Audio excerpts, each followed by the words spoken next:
Hello everybody, welcome back, or welcome for the first time I imagine it is for a fair few of you who've just picked up your PSVR2.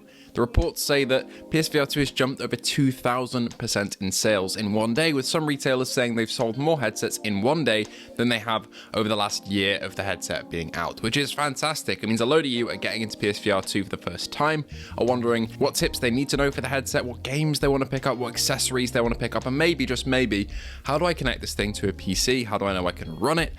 What games on PC should I play? And what compatibility will I have over there? Well, we're covering all of that today, from the games to the tips to the accessories to the PC stuff. If you'd like to support the channel and are new here and like PSVR2 or VR in general, I keep up to date with everything and let you guys know, along with other gameplay videos covering updates on games and everything PSVR2 related. So feel free to hit that subscribe button. Anyway, I'll be taking you through my top tips for PSVR2, starting with the user tips. Let's get straight into it. Let's talk about lenses. Now, the lenses are incredibly important on PSVR2, and my first tip would be to make sure they are well maintained. Now, the PSVR1 came with a nice microfiber cloth for you to clean the lenses and not worry about scratching them. PSVR2 unfortunately doesn't have one of these in the box for whatever stupid reason, but these are fairly cheap to pick up, and if you have any glasses or any cameras, they will come with them as well, but they're easy to pick up from, say, Amazon online. Get yourself a microfiber cloth and clean your lenses in between sessions, or if they fog up, just using the cloth itself, no chemical substances whatsoever, because you'll take off the anti-glare coating on the lenses. So no chemicals, just the cloth will do you fine. For these lenses, they are a specific type of lens called a fresnel lens. Now, what this means is they have sort of rings around the edges. These lenses are needed for the OLED panels on the PSVR2. We can't have pancake like MetaQuest over here. The tech isn't there just yet.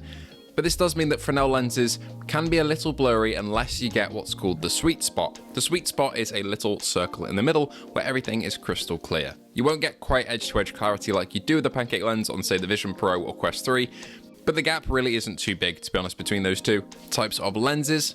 But you'll want to make sure that your IPD adjustment on the headset, which is the little wheel on the top left of your headset, is adjusted properly. There's an in-game menu to help you do this, showing you when your eyes are aligned and when they're all set. And this will just ensure that every time you put the headset on, you'll be seeing crystal clear and not blurry. I've had a lot of people put on the headset for the first time and say things look blurry. It's because their sweet spot is not aligned with the middle of their eyes.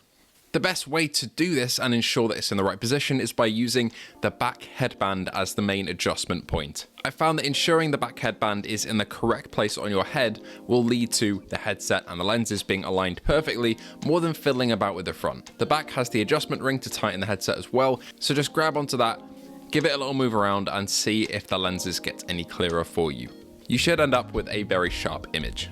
Now, there are a load of accessories for PSVR2, so how do you know where to start? Well, first of all, you can go for a comfort kit. There are a couple of these sold by different companies. I use one by VR Cover, which essentially just absorbs any sweat that I happen to make on the front of the headset on the front headband and preserves that a little more with a little front cover, and also comes with a very handy head strap to ensure that every time I put the headset on, it kind of rests in the right place and does the heavy lifting for the sweet spot for me. It also ensures that any headphones that I'm wearing that have a headband that go over the top of my head don't slide back when I'm looking up or don't slide forward when I'm looking down, so they're very useful. Maybe the biggest one for people are VR lenses. Now, if you weren't aware of these before, they essentially slot over the front of the lenses that come with the headset. This can either be if you need a prescription or if you just want to protect them. There are many options to choose from, and I implore you to have a look online, but today's sponsor is the one that I use, which is VR Rock. VR Rock focus on custom prescription lens inserts for headsets like PSVR2, whether you want it for any other headset, but I'm assuming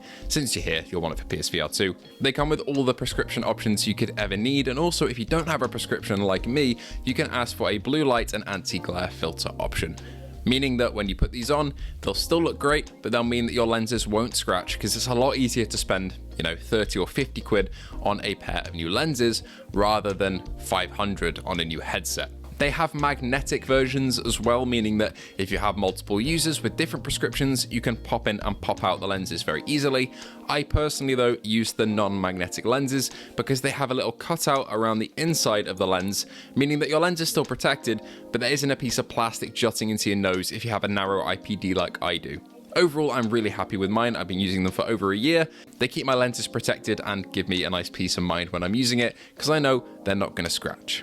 Anyway, thank you for VR Rock for being the paid partner of today's video and being my recommendation for VR lenses. It's those non-magnetic ones that I run. Now, you'll also maybe want a charging station because as easy as it is to just plug in your controllers into your console or the wall, it's honestly absolute peace of mind to just sit them on a charging station so every time you take them off, they're ready to go at full charge. Sony offer one from PS Direct and from Amazon, and it is pretty damn good. Originally, I was struggling to find the right kind of sitting mount point for putting the controllers onto the charging stand, but after about a couple uses or so, I got really used to where they sit and where they charge, and it's worked flawlessly for me for the past year and a bit. You can pick up third-party ones from Amazon though. I've used these, and to be honest, they're completely fine as well. They haven't drained the charge horrendously or anything like that.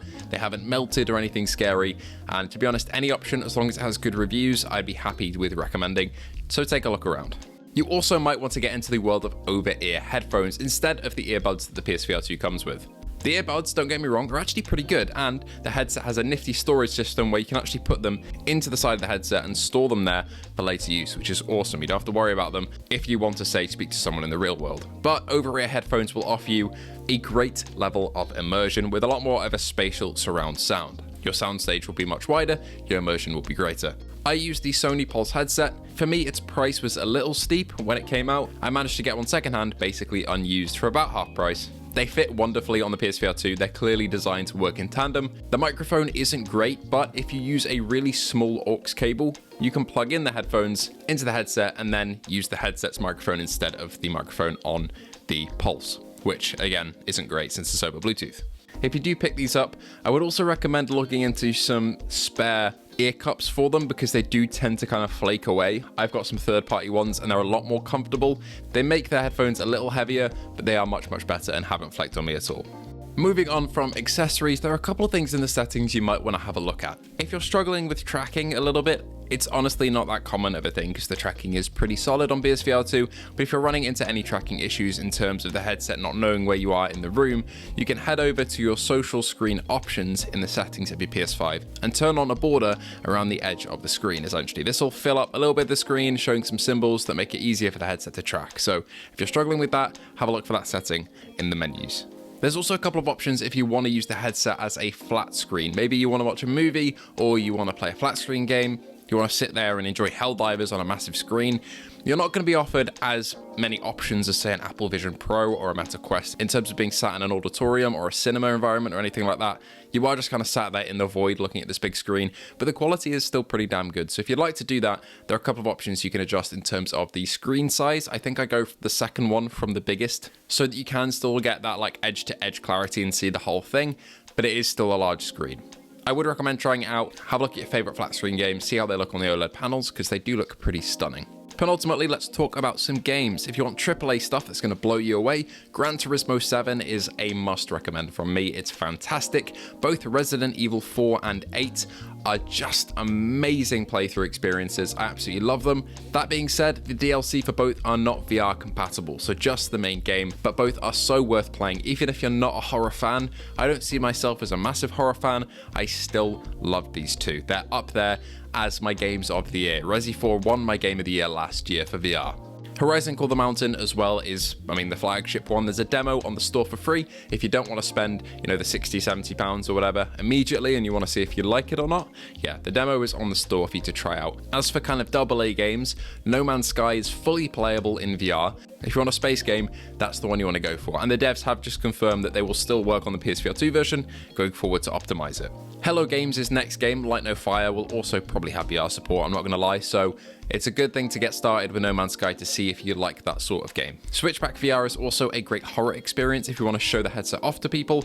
Arizona Sunshine I put up there as well as quite a fun single-player experience showing off some polished shooting mechanics, and Saints and Sinners, The Walking Dead games 1 and 2 are both fantastic. If you want a good shooter, Pavlov, Breaches, and Ghosts of Tabor, which hasn't released yet but is coming out in a little while, those are the three you want to be keeping your eyes on, really. Don't bother with Firewall Ultra, it has been abandoned. No matter how pretty it looks, not many people play it, and it's just not worth the money. For visuals, if you just want a game to relax in, or to show off to your friends and family that's very easy to understand, Kayak VR Mirage is up there. It's a fantastic visual experience, and I'd recommend it to anybody who just wants a serene VR game. If you're a platformers fan, Moss is a great one. Both Book 1 and Book 2 can be bought in a bundle together. They'll give you loads of playtime and a lot of interactability and a cute little protagonist to control. Max Mustard is also an upcoming game that seems to be scratching that Astrobot kind of itch, so keep your eye on that as well. And finally, the big one in about a week, PCVR support is coming to PSVR 2. There's no word on pre-orders right now from Sony directly, but we do have some details on it at the moment, such as you'll need a 3060 equivalent essentially in terms of graphics card.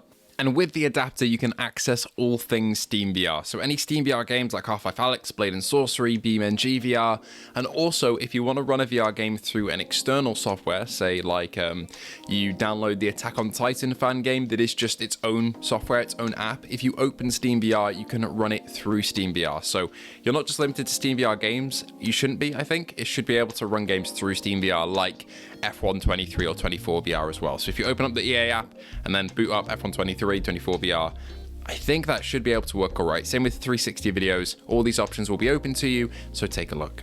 If you have a PC that can run VR, it's definitely worth picking up an adapter for like £60 to get that whole massive library of games opened up to you. Anyway, that'll do me for today. I hope this has been, enlightening in some form to you. If you just got your headset, welcome to the family. Virtual reality is just a fantastic medium, and PSVR 2 is a great headset to have, so I do hope you enjoy it. Thank you to our patrons and YouTube members, Luke Bentley, Phil Irving, Hazit Mirza, Ace Gamer, Hippie Pickle, Jin007, A License to Chill, Sun WTF, Piosco, Bat Controllers, and Jason Parker. Thank you all for watching. Enjoy your new headsets, guys, and I'll see you all in the next one.